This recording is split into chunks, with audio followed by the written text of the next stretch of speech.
அதாவது எங்களுக்கு எந்த பிரச்சனையும் இல்ல. மாண்புமிகு முதலமைச்சர் சொல்றேன், இந்த போன ஆட்சியில் எல்லாருக்கும் என்னென்ன ஆக்ஷன் எடுத்திருக்காருன்னு. அண்ணன் ஆம்ஸ்ட்ராங் அண்ணன் படுகொலை செய்யப்பட்டார். அவங்களுடைய ஒய்ஃப் ஒரே கோரிக்கை, சிபிஐ என்கொயரி வேணும்னு. அரசியல் பின்புலம் இருக்கு. ஏன் முன்னாள் அமைச்சர்களே இதுல சம்பந்தப்பட்டிருக்க அம்மா குற்றம் சொல்றாங்க, குற்றம் சுமத்துறாங்க, குற்றம் சுமத்துறாங்கன்னு சொன்னேன். நான் சொன்னது குற்றம் சுமத்துறாங்க. யார் மேலயும் நான் பழி சொல்லல, குற்றம் சுமத்துறாங்கன்னு தான் சொன்னேன். நான் யாரையும் அக்யூஸ் பண்ணல. நான் சொன்னது அண்ணன் ஆம்ஸ்ட்ராங் அவனுடைய மனைவி குற்றம் சுமத்துனாங்க. அவங்க கோரிக்கை என்ன வச்சாங்க, எங்களுக்கு சிபிஐ என்கொயரி வேணும்னு சொன்னாங்க. ஆனா தமிழக அரசு எப்பொழுதும் சிபிஐ என்கொயரி பக்கம் போல. அப்ப எங்களுடைய ஆட்சி வந்தவன எங்கள் முதலமைச்சர் அண்ணன் ஆம்ஸ்ட்ராங் படுகொலை அன்னைக்கு போல, அவர் வீட்டுக்கு போல. ஆனா அந்த அம்மாவுடைய கோரிக்கைய வந்தவன நிறைவேற்றினாரு. உச்ச நீதிமன்றம் போய் சிபிஐ என்கொயரி வைன்னு சொல்லி நீங்க சிபிஐ என்கொயரி நடந்துட்டு இருக்கு. அப்ப அதே மாதிரி கவின் சப்ஜெக்டும் சரி, இந்த அரசு வந்தவன எப்படி கைது செஞ்சாங்க, ஒவ்வொரு சப்ஜெக்டும் சரி, முதலமைச்சருடைய ஒவ்வொரு அசைவிலையும் ஆணவ படுகொலையை முற்றிலுமா ஒழிக்கணும். இதுதான் எங்களுடைய மிகப்பெரிய நிலைப்பாடு. இதுக்கு யாருக்கும் நம்ம சப்போர்ட் பண்ண வரல. ஏன் போல முதலமைச்சர் போல அதெல்லாம் நான் கேட்கவில்லை. ஏன் ஆக்ஷன் எடுக்க தாமதம்? 2.5 வருஷம் என்ன பண்ணிட்டு இருந்த காவல்துறை? ஒரு கான்ஸ்டபிள் லெவல்ல, ஒரு எஸ்ஐ லெவல்ல ஒரு கேஸ் அந்த வில்லேஜ் லெவலுக்கு உங்களுக்கு தெரியும், கேஸ ஃபைல் பண்ணா ஈஸியா என்ன கண்டுபிடிச்சிருக்க முடியும். ஆனா 2.5 வருஷம் அது இழுத்ததுக்கான காரணம், அதுக்கு பின்னாடி ஒரு பின்னாடி இருக்கு, அரசியல் பின்னணி இருக்குங்கிறதா மக்கள் பேசல, கூட்டணி கட்சிகள் பேசினாங்க. வேங்கவேல் பிரச்சனையை சிபிஐக்கு ஏன் கொடுக்கல அன்னைக்கு, அதை நாங்க பதிவு பண்ணோம். அதனால இந்த வாட்ஸ்அப் ஃபார்வர்டு, ட்விட்டர் இதெல்லாம் விட்டுட்டு 5 வருஷ ஆட்சியில 70% தலித் சகோதரர்களுக்கு எதிராக கிரைம் பதியப்பட்டிருக்குங்கிறது நேஷனல்ல கிரைம் ரிப்போர்ட் சொல்லுது. இந்தியாவிலே அதிகமான கிரைம் ரிப்போர்ட் தலித் உங்களுக்கு எதிராக லாஸ்ட் 5 வருஷம். இந்த ஆதாரத்தை நாளை காலையில் உங்கள்ட்ட கொடுக்குங்கிறத நான் பதிவு பண்றேன். இந்த அரசு, எங்களுடைய முதலமைச்சர் யாராக இருந்தாலும் நேர்மையாக துரிதமாக முடிவு எடுப்பார். இது எந்த சாதிக்கும் சார்பு அரசு கிடையாது, சமத்துவக்கான அரசுங்கிறத நாங்க பதிவு பண்றோம். மாண்புமிகு சமூக நீதித்துறை அமைச்சர் முடிச்சிருங்க. கொடுக்குறேன் அவர் சொல்லிட்டீங்க. ஏங்க இல்ல அமைச்சருங்க, இல்ல அவரு அமைச்சர், இந்த துறைக்கு அமைச்சர் சொல்லுங்க நீங்க. சமூக நீதித்துறை அமைச்சர், பொதுப்பணித்துறை அமைச்சர். அண்ணன் ஆம்ஸ்ட்ராங் படுகொலை சொன்ன உடனே ஏன் சேகர் பாபு அண்ணன் நிந்திச்சு நிக்கிறாருன்னு எனக்கு தெரியல, அது அவருக்கு தான் தெரியும் நினைக்கிறேன். மாண்புமிகு சமூக நீதித்துறை அமைச்சர் சொல்லி முடிச்சிட்டோம். மாண்புமிகு சமூக நீதி நீங்க இப்ப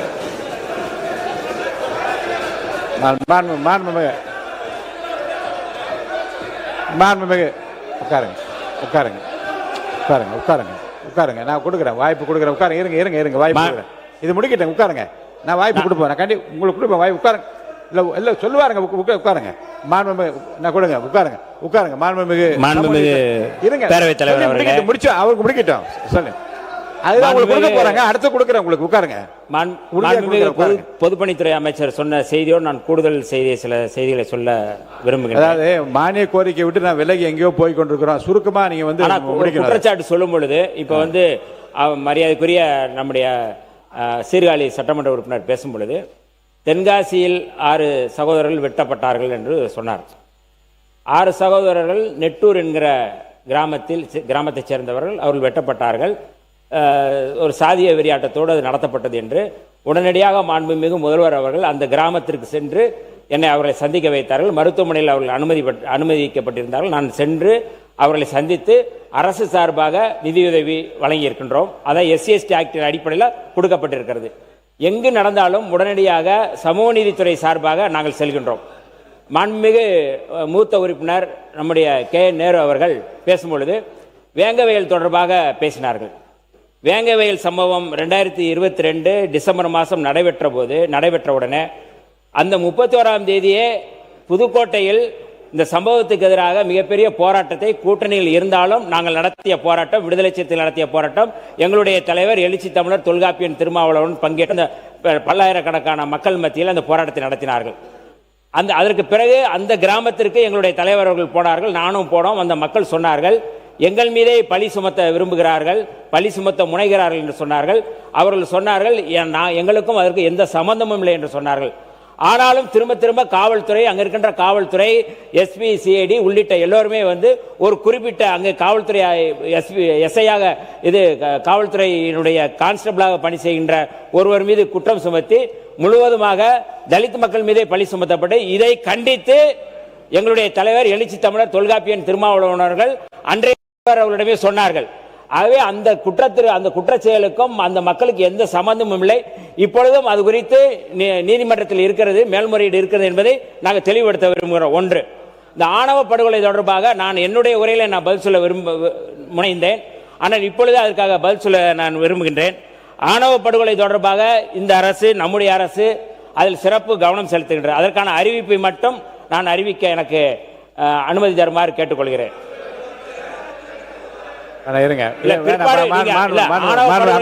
நீங்க பேசுறீங்கன்னா நான் பதில் சொல்லணுமா இல்லையா? ஆணவ படுகொலை தொடர்பா நீங்க பேசுறீங்க, நான் பதில் சொல்லணுமா இல்லையா? நான் அதுக்கு மட்டும் ஒரு அறிவிப்பு அறிவிக்கிறேன்.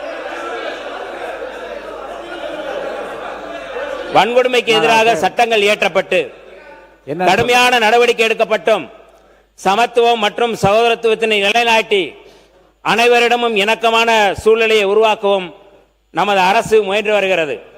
இருப்பினும் சாதிய எண்ணத்தில் தன்னுடைய சொந்த குழந்தைகளையே ஆணவ படுகொலை செய்யும் செயலும் சமூகத்தில் தொடர்ந்து நடைபெற்று வருகிறது.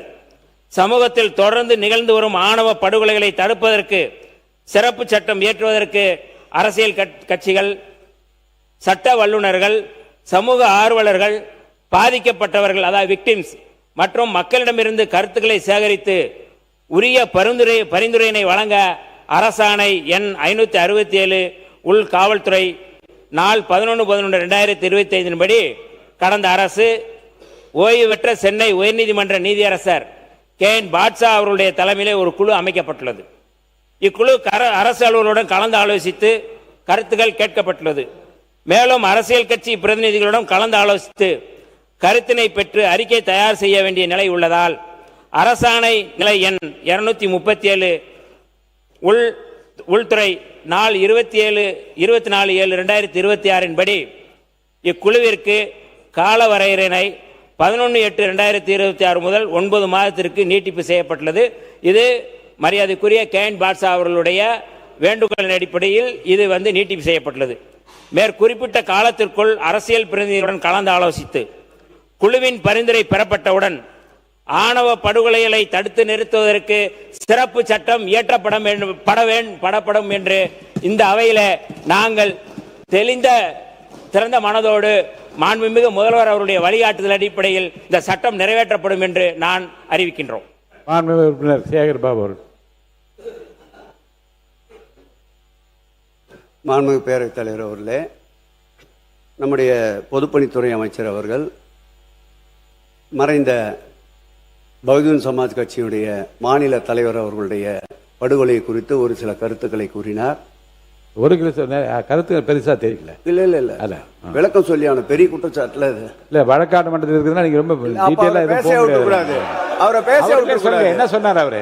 இல்ல நான் எதுவும் குற்றச்சாட்டு சட்டத்துறை அமைச்சர் தான் போறேன். மாண்பு சட்டத்துறை இருங்க இல்ல என்ன சொல்ல வர்றாரு கேளுங்க. இல்ல மாண்புமிகு பேரவைத் தலைவர்களே, அது பொதுவாக அவங்க குடும்பத்தினர் என்ன சொன்னார்களோ அதை சொல்லப்பட்ட விஷயம். அதை ஏதோ தனிப்பட்ட குற்றச்சாட்டு போல இவர்கள் பேச வேண்டியது. அவர் பேரை சொன்னதுனால அவர் பேரை சொன்னாரே தவிர்த்து அவங்க குடும்பத்தினர் என்ன சொன்னாங்களோ அதுதான் சொன்னாரே தவிர்த்து இது எல்லாத்துக்கும் பாருங்க ஊழல்னு சொன்னா நாங்க எஞ்சி நிப்போம், பொதுவா அந்த குடும்பத்தை எதுனா சொல்ல எஞ்சி நிப்போன்றதான் பொதுவா சொல்லப்பட்ட விஷயங்களுக்கு எல்லாத்திற்கும் நாங்கள் தனிப்பட்ட முறையில் எஞ்சி நிப்போன்றதை தவிர தயவு செய்து பொதுவாக சொல்லப்பட்ட விஷயமா தவிர்த்து வேற எதுவும் இல்லை. உட்காருங்க. இல்ல மாண்புமிகு பொதுப்பணித்துறை அமைச்சர் அவர்கள் அவர் மாண்பு உறுப்பினர் சேகர் பாபு பற்றி சொன்னதுனால அவர் அதை பற்றி விளக்கம் கூறலாம். ஆனால் வழக்கு நிலுவையில் இருக்கிறது, நடந்து கொண்டு இருக்கிறது. அதனால் அதை பற்றி விவரங்களுக்குள்ள யாரும் போகக்கூடாது. அவர் என்ன சொன்னாரு? பொதுவானதான் சொன்னார். அவங்க மனைவி அப்பதான் சொன்னார். இன்னும் வழக்குள்ள போவத வழக்கை பற்றி அவர் என்ன பேசினார்? ஒன்றும் பேச சொல்லுங்க. ஒரு பேரே அவர் சொன்னதுனால அவர் பதில் சொல்லட்டும், அவ்வளவுதான். சொல்லுங்க.